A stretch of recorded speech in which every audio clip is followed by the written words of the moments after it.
हमने पिछले एपिसोड में डंक को देखा। वो एक एस्पायरिंग नाइट है, मतलब नाइट बनना चाहता है। उसका मेंटोर था सर आर्लिन, जो अब मर चुका है। एपिसोड की शुरुआत ही काफी रॉ और रियल है। डंक पहले आर्लिन को दफनाता है और फिर उसकी कब्र के पास ही अपना पेट खाली करता है। ये सीन दिखाता है कि डंक एकदम सिंपल ग्राउंडेड बंदा है, कोई रॉयल या पॉलिश नाइट नहीं। इसके बाद डंक डिसाइड करता है कि वो एशफोर्ड मेडो जाएगा, जहाँ एक टूर्नामेंट यानी टर्नी होने वाली है। उसके पास टोटल 3 घोड़े हैं, स्वीटफुट, चेस्टनट, थंडर। जर्नी के बीच वो एक सराय में रुकता है। वहीं उसकी मुलाकात होती है डैरेन और एग से।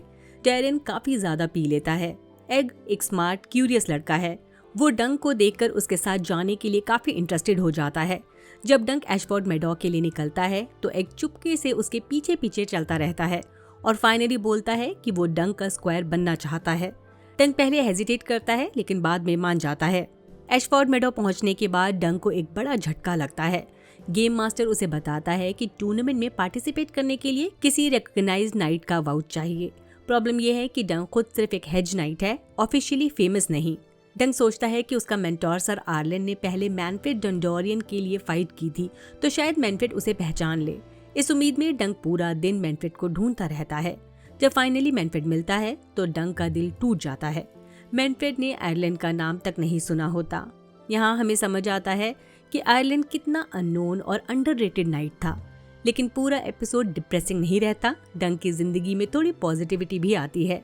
वो रेमन फॉसवे से दोस्ती करता है और लायनल बराथियन जैसा पावरफुल नाइट भी उसे फ्रेंडली ट्रीट करता है। सबसे इम्पोर्टेंट बात, एग जब ये जान लेता है कि डंक सिर्फ एक हेज नाइट है, तब भी उसका साथ छोड़ के नहीं जाता। ये लॉयल्टी रॉयल को इमोशनली स्ट्रॉन्ग बनाती है। एग का साथ और नए दोस्त डंक को मोटिवेट करते हैं कि वो गिव अप न करे और किसी और नाइट को ढूंढे जिसे आयरलैंड याद हो। अब सवाल ये रह जाता है, क्या डंक किसी ऐसे नाइट को ढूंढ पाएगा या फिर वो टूर्नामेंट से बाहर हो जाएगा? चलिए देखते हैं। हमें एक फ्लैशबैक दिखाया जाता है आयरलैंड की मौत से पहले का, जिसे डंक खुद नरेट करता है। और यहाँ ये क्लियर होता है कि आयरलैंड की मौत हाथ के जख्म से हुई थी, क्योंकि उसे प्रॉपर ट्रीटमेंट नहीं मिला। इस फ्लैशबैक का पर्पस शॉक वैल्यू से ज्यादा इमोशनल है, क्योंकि ये सीन एक्चुअली तब ट्रिगर होता है जब प्रेजेंट टाइम में डंक हाउस फ्लोरेंट हैफोर्ड और टायरल के पास जाकर आयरलैंड के पुराने वॉर्स और कंट्रीब्यूशन याद दिलाने की कोशिश करता है, ताकि उनमें से कोई डंक के लिए वाउच कर दे और वो टर्नी में एंटर कर सके।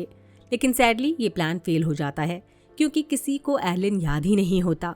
कैंप वापस जाते वक्त एग एक लॉजिकल बट थोड़ी पेनफुल सोच रखता है। शायद आयरलैंड इतना ग्रेट नाइट था ही नहीं, इसलिए लोग उसे भूल गए। और डंक उसे बस इतनी इज्जत देता है क्योंकि वो उसका मेंटोर था।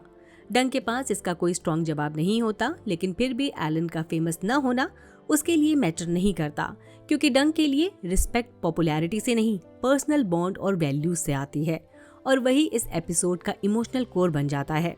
डंक और एग बात कर रहे होते हैं कि रूल्स भूल जाओ, जबरदस्ती टूर्नामेंट में घुस जाओ और सबको सबक सिखा दो। लेकिन तभी टारगेरियंस का काफिला आ जाता है, जिससे एग अचानक घबरा जाता है, क्योंकि वो खुद एक टारगेरियन है। अपनी पहचान छुपाने के लिए एग बहाना बनाता है और घोड़ों को कैंप ले जाने का बोलकर वहां से निकल जाता है, जबकि डंक टारगेरियन के साथ प्यार और इज्जत से बात करता है। इस रॉयल ग्रुप में बेलर टारगेरियन, उसका भाई मेकर और मेकर का बेटा एरॉन है। लॉर्ड एशफोर्ड उन सबको अपनी बेटी ग्विन से मिलवाता है और फिर उन्हें कैसल के अंदर ले जाता है। लेकिन एरियन थोड़ी देर के लिए डंक से बात करता है, क्योंकि उसे लगता है डंक एक स्टबल बॉय है। डंक एक्सप्लेन करने की कोशिश करता है कि वो नाइट है, लेकिन जब एरियन का घोड़ा बेकाबू होने लगता है तो डंक उसकी रस्सी पकड़कर उसे स्टबल में ले जाता है, क्योंकि वो नेचुरली एक अच्छा इंसान है। इसी दौरान किंग्सगार्ड के नाइट्स सर रोलैंड और डोनाल्ड क्रैकहॉल ऑफ डस्किनडेल डंक के पास आते हैं और पहले लगता है कि शायद वो पूछने आए हैं कि इतना लंबा चौड़ा बंदा स्टबल में काम क्यों कर रहा है। लेकिन असल में रोलैंड सिर्फ ये पूछना चाहता है कि टर्नी ग्राउंड्स में प्रॉपर बाथरूम है या नहीं। डंक बता देता है कि ऐसा कुछ नहीं है, और जब रोलैंड चला जाता है तो डोनाल्ड मजाक में बोलता है कि रोलैंड इतना पॉश है कि झाड़ी के पीछे अपने को हल्का करना उसके बस का नहीं। जिसके जवाब में डंक बोलता है कि एशफोर्ड मेडो में कुछ दिन रहकर उसकी शर्म अपने आप ही कम हो जाएगी। इसके बाद डोनाल्ड डंक की डाउन टू अर्थ नेचर और उसके एम्बिशन को एडमायर करता है, क्योंकि डंक कुछ भी न होते हुए भी नाइट बनना चाहता है। डोनाल्ड खुद को रिलेटेबल दिखाने के लिए बोलता है कि उसने और उसके भाई रोलैंड ने भी डस्किनडेल में मछुआरे के तौर पर काम करना शुरू किया था, जो डंक का मोराल काफी बूस्ट कर देता है। लेकिन थोड़ी देर बाद एक सच बताकर उस बबल को फोड़ देता है। वो कहता है कि क्रैक हॉल्स एक्चुअली डस्कनडेल के सबसे बड़े मछुआरे बिजनेस ओनर्स हैं। मतलब डोनाल्ड और रोलैंड स्ट्रगल से नहीं बल्कि प्रिविलेज से आए हैं। डोनाल्ड के जाने के बाद डंक चुपचाप एशफोर्ड के कैसल में घुस जाता है और एशफोर्ड, बेलर, मेकर और गेम मेकर की बातचीत सुन लेता है, जहां वो मेकर के बाकी बेटों डैरन, एमन और एगॉन के टर्नी में न होने पर बहस कर रहे होते हैं। एगॉन यानी एग, हमें पता है कि डैरन अभी भी उसी इन में नशे में चूर है। एग डंक के कैंप में है और एमन का कोई क्लू नहीं मिलता। तभी ग्विन डंक को चुपके से बात सुनते पकड़ लेती है, लेकिन उसे डांटने की बजाय वो मजाक में बोल देती है कि शायद मेकर के सारे बेटे मर चुके हों। फिर डंक के लुक्स पर एक मीन कमेंट करके भाग जाती है। उस कॉन्वर्सेशन में आगे एरिस और रेगाल का नाम भी आता है, जो बेलर और मेकर के भाई हैं। और बेलर का एरियन पर एक हल्का सा कमेंट मेकर को थोड़ा बुरा लगता है, लेकिन वो खुद भी जानता है कि एरियन को एक ट्रू रॉयल बनने के लिए अभी भी बहुत सुधार की जरूरत है। बेलर और मेकर के बीच चल रही बहस तब रुक जाती है जब मेकर डंक को इनकी बातचीत सुनते पकड़ लेता है और उससे बोलता है कि दूर खड़े होने की बजाय कमरे के अंदर आकर बात करे। डंक बिना टाइम वेस्ट किए सीधा पूछ लेता है कि क्या बेलर को एरलिन याद है, क्योंकि अगर हाँ तो बेलर उसके लिए वाउच कर सकता है और डंक टर्नी में हिस्सा ले पाएगा। पहली बार ऐसा होता है कि बेलर को सच में एरलिन याद आ जाता है। वो डंक के लिए एक नई उम्मीद लेकर आता है। मेकर को काफी हैरानी होती है कि बेलर को 10 साल पुराने एक हेज नाइट का नाम कैसे याद है। इस पर बेलर का कहना है वो उन लोगों को याद रखता है जो उसके लिए सबसे स्ट्रॉन्ग ओपोनेंट रहे हैं, क्योंकि ये आदत उसे हम्बल और शार्प रखती है। एरलिन पर बात खत्म होने के बाद बेलर गेम मास्टर से पूछता है कि क्या डंक को टर्नी में अलाउ किया जा सकता है, और क्राइटेरिया मैच होने की वजह से परमिशन मिल जाती है। लेकिन बेलर ये भी क्लियर कर देता है कि क्योंकि डंक एरलिन का बेटा नहीं है, इसलिए वो एरलिन का सिजिल कैरी नहीं कर सकता और उसे अपना खुद का यूनिक सिजिल बनाना होगा, जिसका डंक प्रॉमिस करता है कि वो जल्दी अरेंज कर लेगा और फिर सबसे इजाजत लेकर वहाँ से निकल जाता है। इसके बाद डंक और एक टेंसेले का शो देखने जाते हैं, क्योंकि उन्हें उसका या उसके ट्रूप का सिर्फ परफॉर्मेंस पसंद नहीं आता, बल्कि उन्हें उसकी मदद भी चाहिए होती है डंक के शील्ड पर नया सिजिल पेंट करवाने के लिए, क्योंकि टेंसेले ही वो है जिसने अपने अंकल के बनाए हुए सारे पपेट्स पेंट किए होते हैं। काफी सोच विचार के बाद डंक और एक डिसाइड करते हैं कि सिजिल में सनसेट के सामने एक एल्म ट्री होगा और उसके ऊपर एक शूटिंग स्टार होगा। सनसेट इसलिए क्योंकि एरलिन को सनसेट बहुत पसंद था, तो ये डेड मेंटोर को ट्रिब्यूट है। एल्म ट्री इसलिए क्योंकि वही जगह है जहां डंक और एक कैंप कर रहे होते हैं, और शूटिंग स्टार इसलिए क्योंकि जिस रात वो दोनों ऑफिशियली दोस्त बने उस रात इन्होंने शूटिंग स्टार देखा था। वैसे काफी लोग ये भी पॉइंट आउट करते हैं कि ये शूटिंग स्टार शायद रेड कॉमेट जैसे कोई चीज हो सकती है जो हमने हाउस ऑफ द ड्रैगन और गेम ऑफ थ्रोन्स में देखी थी।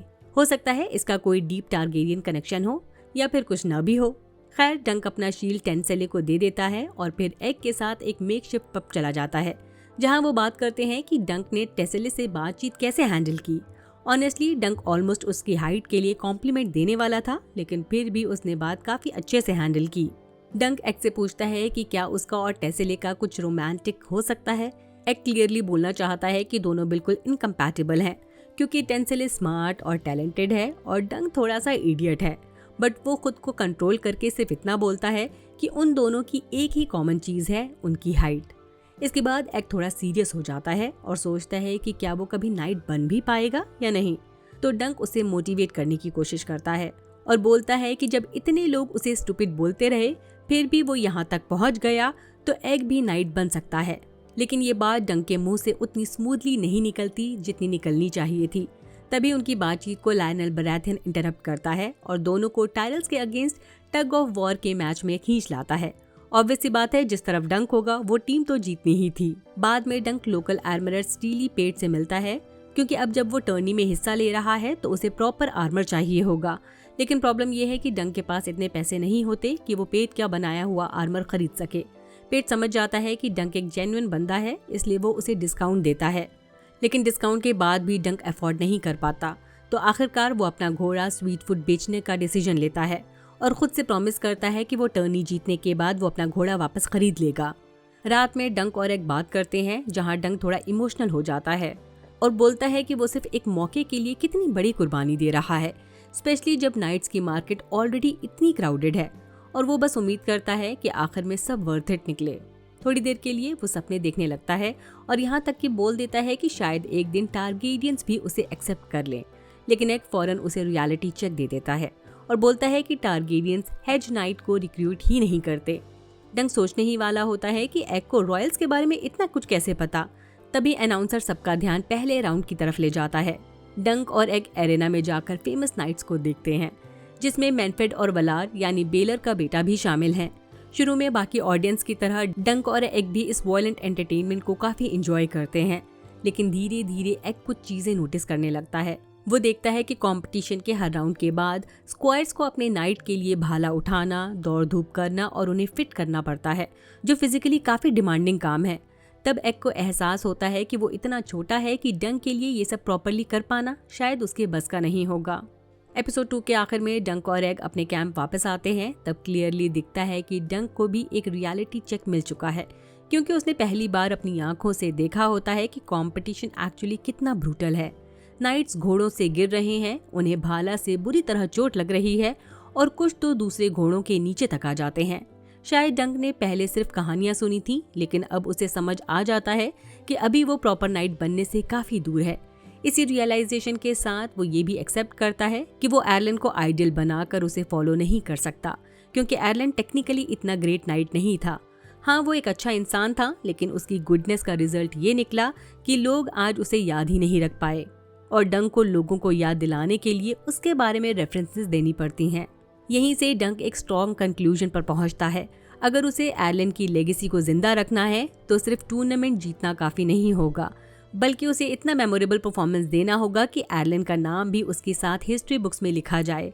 डंक एक तरह से अपने आप से वादा करता है कि एरलन का नाम लोग कभी न भूल पाएं।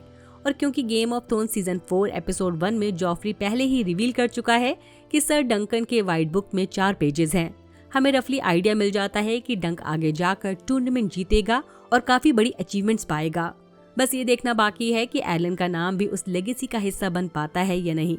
इसी के साथ ये एपिसोड यहीं खत्म होता है, बट मेरा वीडियो नहीं। डंक का नाइट बनना एक आइडियलिस्टिक ड्रीम से शुरू होता है, ऑनर, ब्रेवरी, अच्छा इंसान बनना। लेकिन मुकाबला देखकर उसे समझ आ जाता है कि असली दुनिया में आइडियलिज्म सरवाइव नहीं करता जब तक उसके साथ स्किल, पावर और वॉयलेंस का कंट्रोल ना हो। यानी अच्छा बनना अलग बात है, कैपेबल बनना अलग बात। यहाँ जस्टिंग सिर्फ स्पोर्ट नहीं है, बल्कि एक इंस्टीट्यूशनलाइज्ड वॉयलेंस है।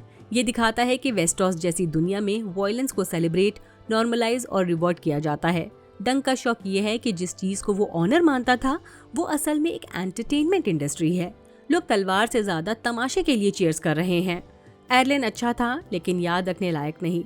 डंक का रियलाइजेशन ये है कि अगर तुम्हें हिस्ट्री में जगह चाहिए तो तुम्हें विजिबल विक्ट्री चाहिए, चाहे वो कितनी ही अनफेयर या ब्रूटल हो। जब डंक एरलन को परफेक्ट मानना छोड़ देता है तो वो असल में इमोशनली ग्रो कर रहा होता है। ये वो मोमेंट होता है जब एक स्टूडेंट समझ जाता है कि उसका मेंटोर भी फ्लॉट था, और तभी वो खुद अपनी अलग पहचान बना पाता है। ये एरलन के खिलाफ जाना नहीं है, बल्कि डंक का मैच्योर होना है। डंक अब एक खतरनाक थॉट अडॉप्ट करता है, अगर गोल अच्छा है तो उस तक पहुंचने के तरीके भी सही लगने लगते हैं। वो टूर्नामेंट जीतने को सिर्फ पर्सनल सक्सेस नहीं, बल्कि मॉरल ड्यूटी बना लेता है, एरलन का नाम बचाने के लिए। डंक के अंदर का कॉन्फ्लिक्ट ये है कि अब वो अपनी वैल्यू सिर्फ अच्छा इंसान होने से नहीं, बल्कि इस बात से नापने लगता है कि लोग उसे याद रखते हैं या नहीं। एग यहाँ बैलेंस का काम करता है। वो सपनों को रियलिटी के साथ कंपेयर करता है, जैसे साइज, स्ट्रेंथ और सिस्टम। उसकी सोच सिंपल है, सच कड़वा हो सकता है लेकिन जरूरी होता है, इसलिए वो डंक को ज्यादा हवा में उड़ने नहीं देता। पावर के बिना अच्छाई कमजोर होती है और अच्छाई के बिना पावर बेकार। डंक की जर्नी इसी टेंशन को रिजॉल्व करने की कोशिश करती है। इसी के साथ ये एपिसोड यहीं खत्म करते हैं। बाय, अपना ख्याल रखिए।